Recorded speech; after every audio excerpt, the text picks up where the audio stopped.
Okay, welcome to SLP215. Excuse me, I didn't close out the last course. Here we go. Okay, module 6 already. My goodness, time is flying. Okay, so fluency and treatment. What we're looking at is we kind of discussed what fluency was, and for this one, what we're looking at is how do you treat fluency? So I'm kind of on the side that a lot of people who stutter or have fluency issues probably will likely have it throughout their life. And I think it kind of comes and goes. And what we're trying to do as therapists is teach them how they can have some power over that. So for me, excuse me, sorry, falling with something underneath the desk here. Okay, the cord was in the way. Okay, so what do we do to support somebody? So for me, what I'm trying to work with my clients, and this is young and, you know, my high schoolers. Okay, do you recognize what the stuttering looks like? So that's kind of the first step, is awareness of it. And sometimes there's a stuttering behavior that bothers them more than some of the others, and they usually don't just have one. There's you know, 2, sometimes 3 or 4 different kinds of things that they do that really impacts their fluency.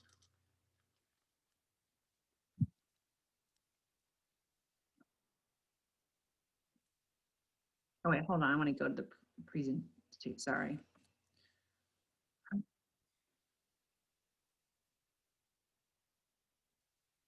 Let me fix it.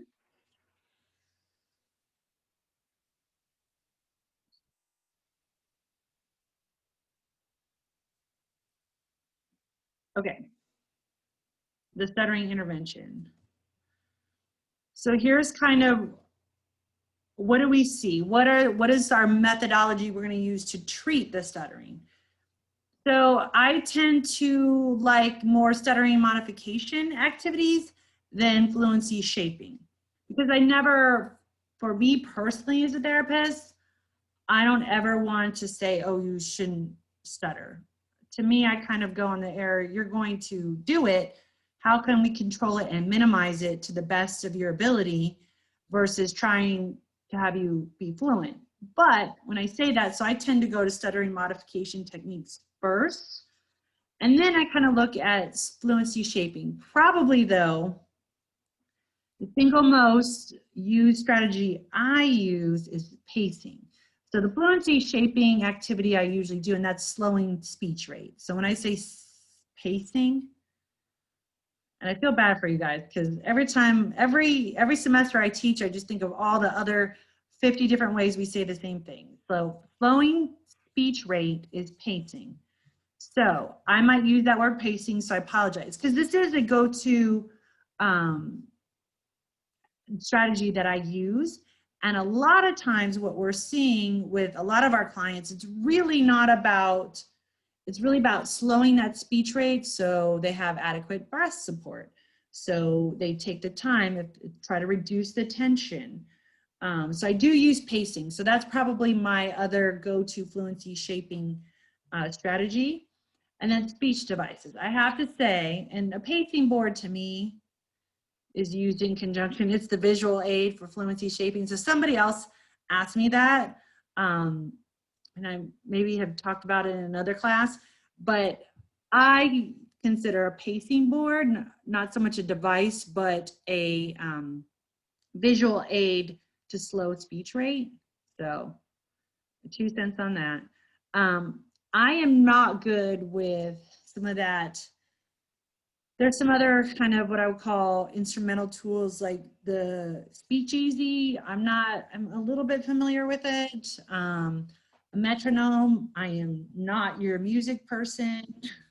I am not good with chorus speaking. So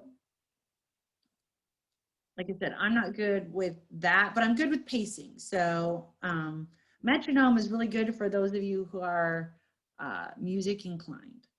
That is not me. So managing. So I kind of go with, we cannot cure stuttering. These are what we're looking for as far as, can I use them in treatment? Can I teach them a strategy to support more fluent speech? So not perfect speech, not 100% fluent. And I cringe when I read those goals. I will throw my other SLPs under the bus.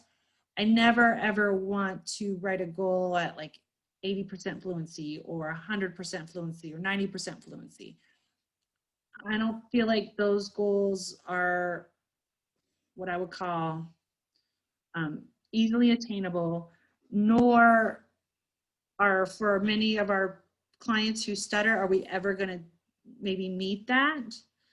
And again, stuttering kind of comes in waves. We kind of on an upswip, we don't see it, and then it can come back. What I would call your average pure stuttering client. And I say that because I think things happen in their life that are sometimes based and they just come and then it doesn't reoccur. So is that a real stuttering problem? I don't know. Lots of variables there. And really what we're looking for is, can they communicate? So let's say they have a stuttering episode. What I tend to focus on with my clients is, did you communicate what you wanted to? Did you have a need met even though you stuttered during that, that utterance? Or you're communicating in maybe, you know, like the phone, that's hard. Or the drive-through. Did you get your order right? Were you able to give your order? Okay, cool, great. And then the other thing I really try to focus on is the secondary behaviors, because secondary behaviors become what I call maybe maladaptive. They can be more distracting to a listener. So they're not worried about the fact that, you know, you did a sound repetition. They're more worried about the other things. Did your eyebrow switch? Did you do a weird thing with your jaw? Did you do this thing with your finger? Like, well, this one girl, she did this, and that was way more distracting, and they weren't listening to what she was saying.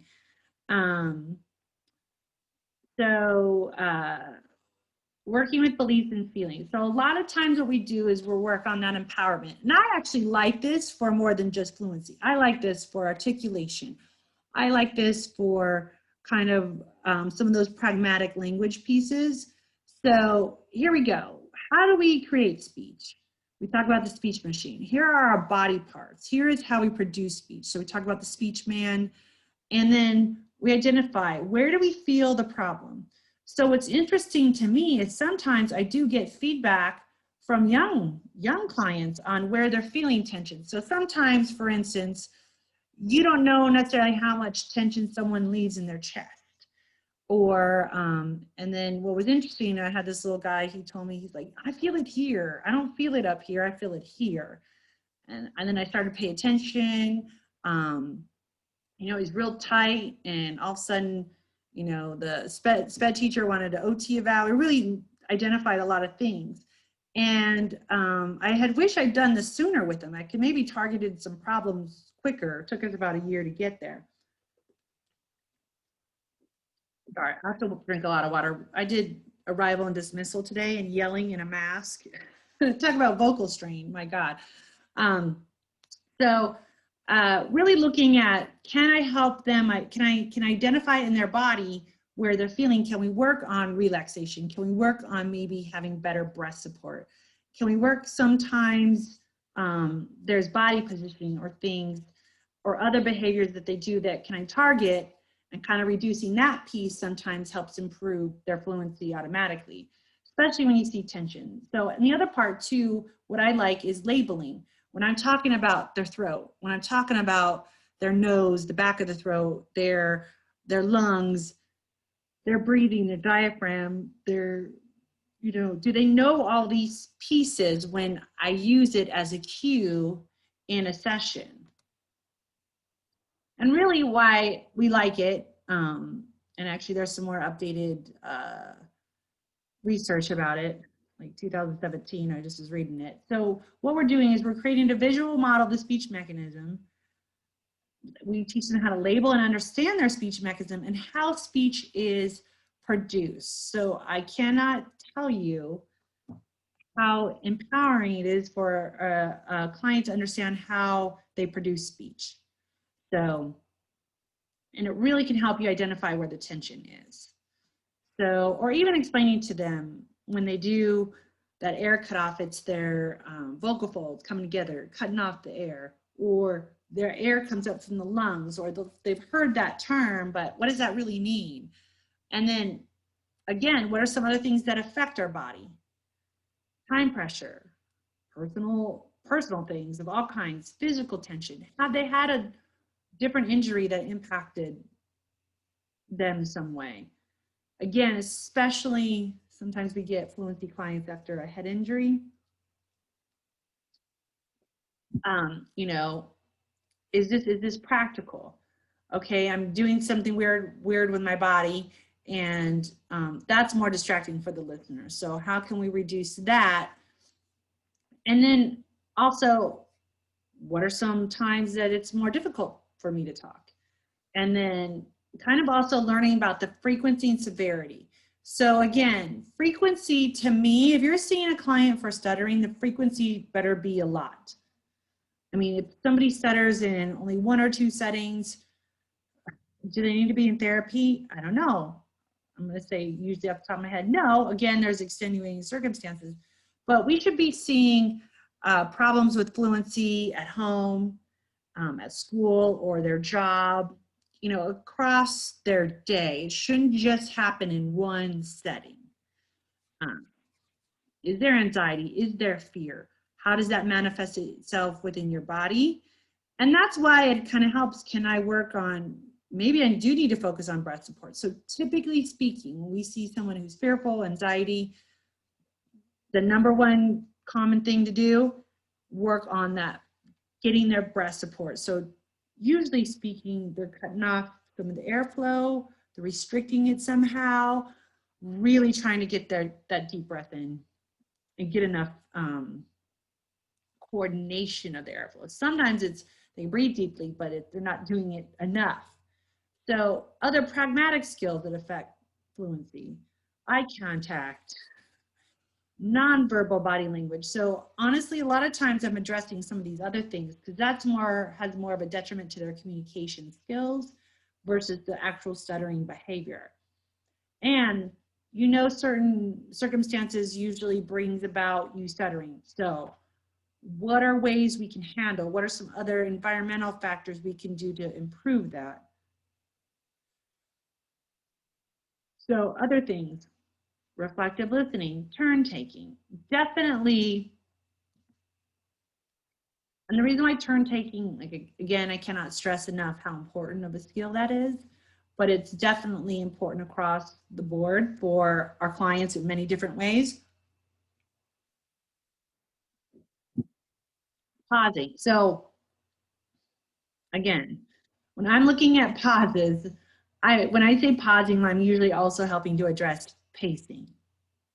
So usually when I'm working on using a correct pace, we're working on more pauses in their expressive speech. So, or what I'm also looking for, if they're listening or they're participating in a social thing, a lot of times they're just waiting to talk. So they're too worried about the stuttering. So sometimes what they do is they become impatient or maybe interrupt when they're feeling like they can say what they need to say.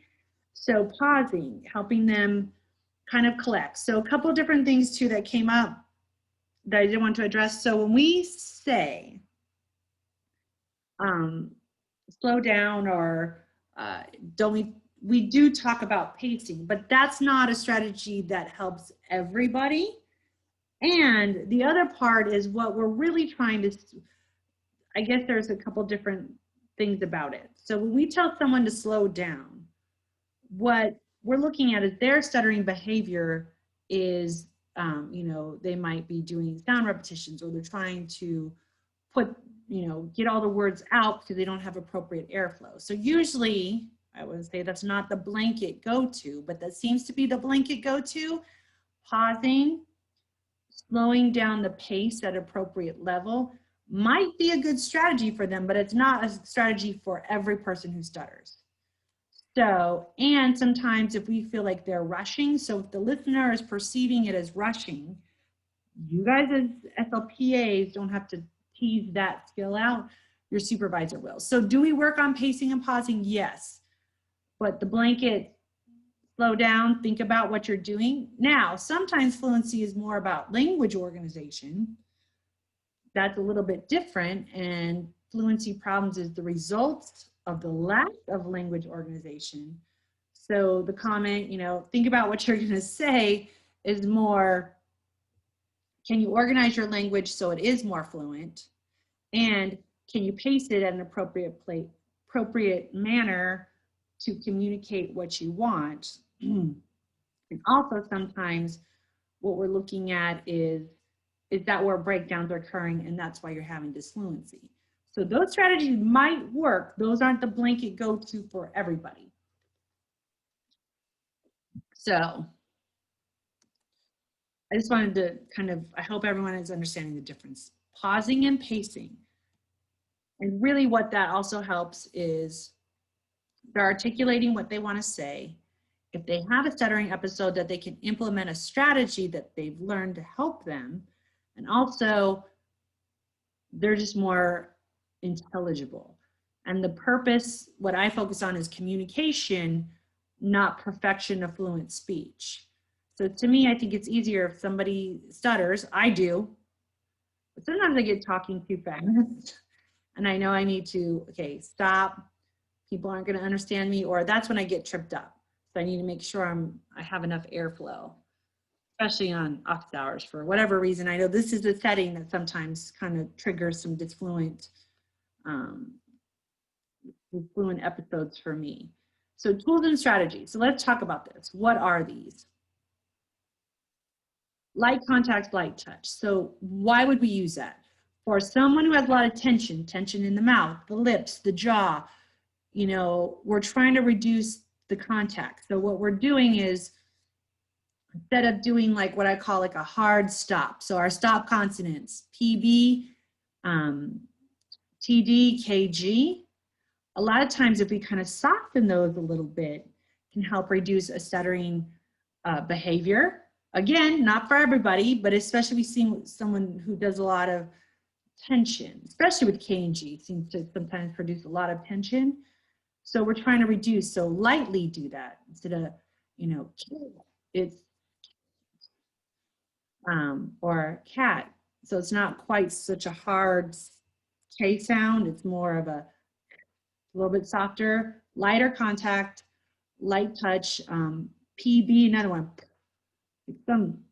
Sometimes it's over exaggerated for whatever reason. They're having problems, or they're doing a sound repetition. So sometimes light contacts help reduce the tension in a certain part of the mouth. Easy start, easy onset. So basically what we're doing is reduce the physical tension and kind of ease into the word. So an easy start and an easy onset, and really how I teach it, this is way probably archaic. I'm sure there are some better ways to teach it. But we kind of start what we call the, in speech science, we call it voice onset time. So the way I learned it a while ago was you kind of do an H before a sound. H before they kind of start in the word. So they get that voicing going. So, and it kind of can reduce maybe those hard contacts, that block, or kind of easy onset, easy start is also kind of that light contact, light touch. So are they having a hard time at the beginning of the word? So an easy start kind of starts that voice onset time, so then they can ease into the word. So it's like cat, build. So a lot of times what we see, stuttering episodes happen on stop consonants. And why? Because, you know, speech science 101 is we have to stop the airflow for a stop consonant. That's why it's called a stop. We stop the airflow. Fricatives are a little bit easier. We have less stuttering behaviors of fricatives a lot of times because there's frication, there's consistent airflow.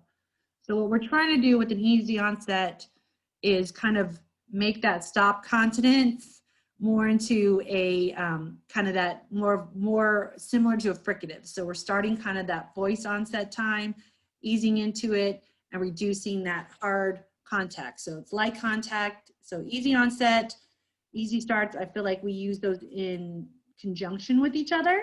Not always, because a lot of times there's a lot of tension, especially, and it's usually a lot of times at the beginning of their utterance is when they have difficulties. No, oh no, I didn't want to do that. Excuse me, sorry. And fluency is hard. If you're feeling like you get a little lost, fluency is hard even for the seasoned therapist sometimes. A lot of therapists aren't comfortable. There has to be a lot of buy-in from the client too. So I think stuttering is a harder disorder to treat as far as buy-in goes. Okay, other tools and strategies. So cancellation.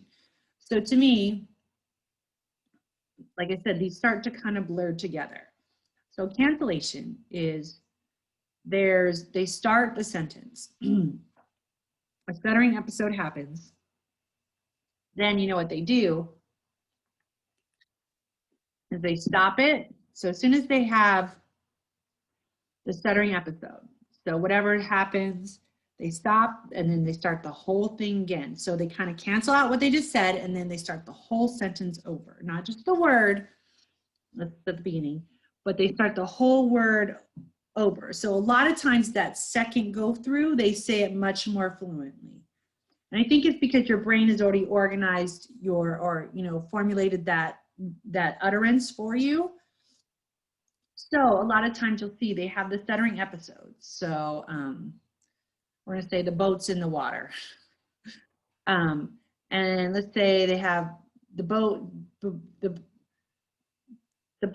is in the water. So a lot of times they might implement a strategy so they cancel it out. I don't try to go in the water. So I might have say the boat in the water.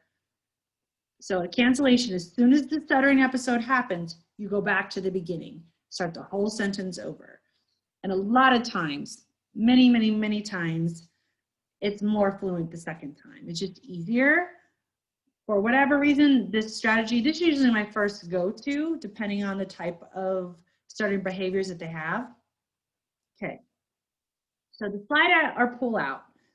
So again, they're feeling the tension, the stuttering episode has happened, and what we do is we stop, and then we pull out or we ease out of the word. So let's take the boat's in the water. So they're having a hard time with boat. So really they're like, boat, or sometimes you don't finish. You just kind of get out of the word and go on. And then like the boat in the water, kind of like, hey, they know what I'm saying. Now, again, sliding out, pulling out, easing out of the word, I think is really hard. And I think it's hard to teach. I'm not saying it's not a good strategy. This does work. I've really only seen this work with one of my clients. That they were really pull out, ease out. They did not like the cancellation strategy that I prefer. They like the slide out or the pull out. Now, again, there has to be awareness of the stuttering episode. What's going on? They're stuttering, they're having difficulties. What strategy do I employ? And sometimes the word is hard or they don't want to go back and say that. So what we see is they just ease out of it. Out in the water. So they kind of just come out of the word and keep going. Now, for me, what's important, did they miss some? So sometimes, depending on severity, the word they stuttered on, then you don't listen to the rest. So you're just kind of processing what they said, or say boat, I think they said boat. And then you're trying to process the rest. So that when a lot of times as the listener, they have a stuttering episode, we get distracted because we're listening to that. So to me, that's why I like the cancellation. Because really what was important was the boat was in the water, not just the boat. Or what word did they struggle on? So other tools and strategies. So here is a strategy that I want everyone to be clear on.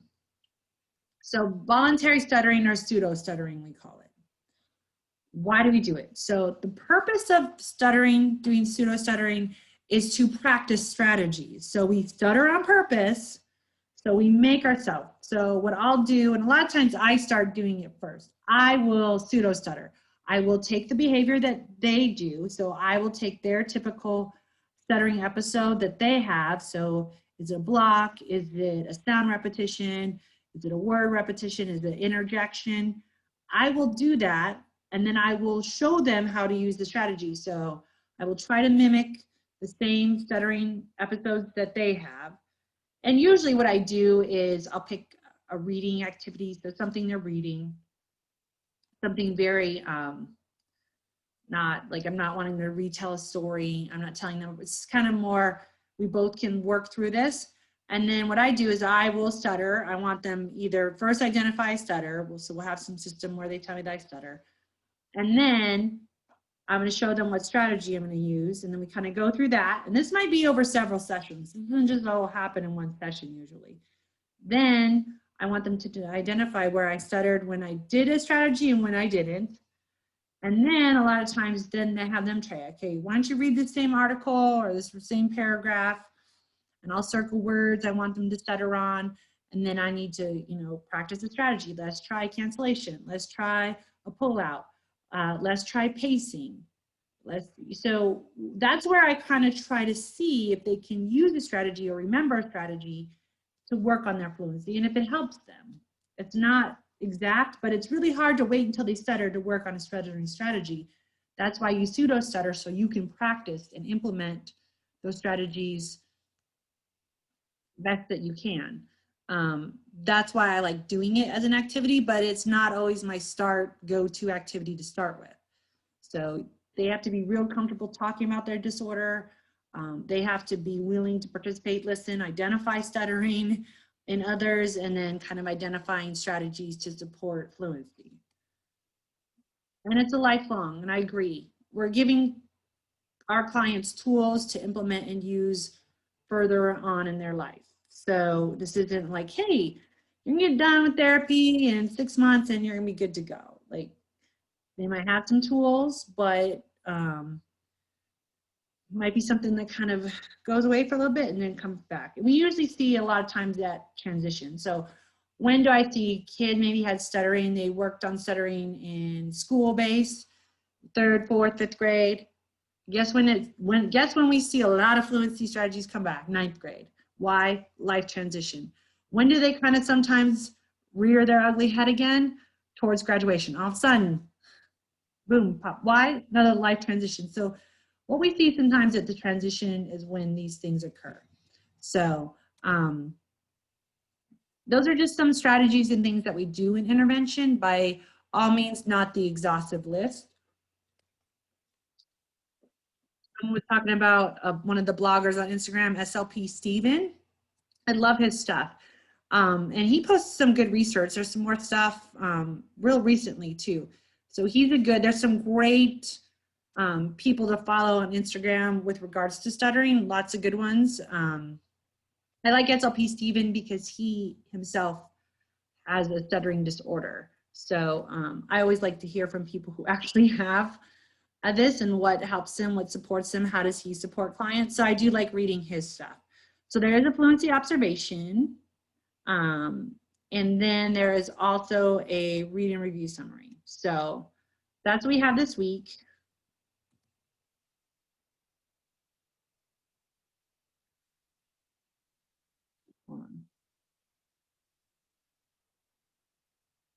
So yes, enhancing tools. Sorry, I didn't talk about that one. That's what I want to talk about.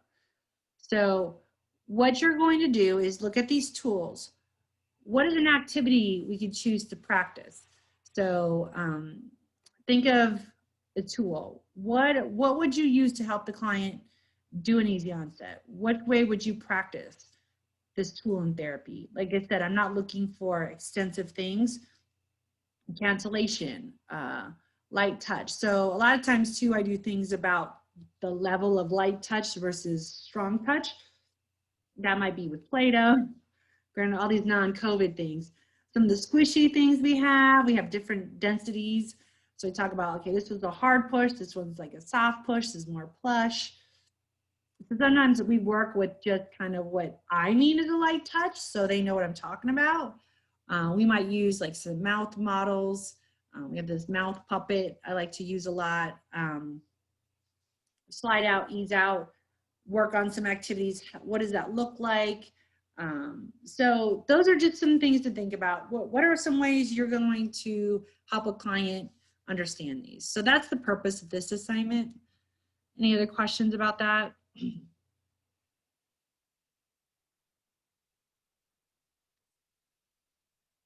No, okay, good. So that's really it for this week. So this is more about therapy strategies to support fluency, which is last week we just talked more about fluency in a general sense. But these are things that we do to support our clients to help reduce fluency or improve fluency and reduce stuttering behaviors. All right.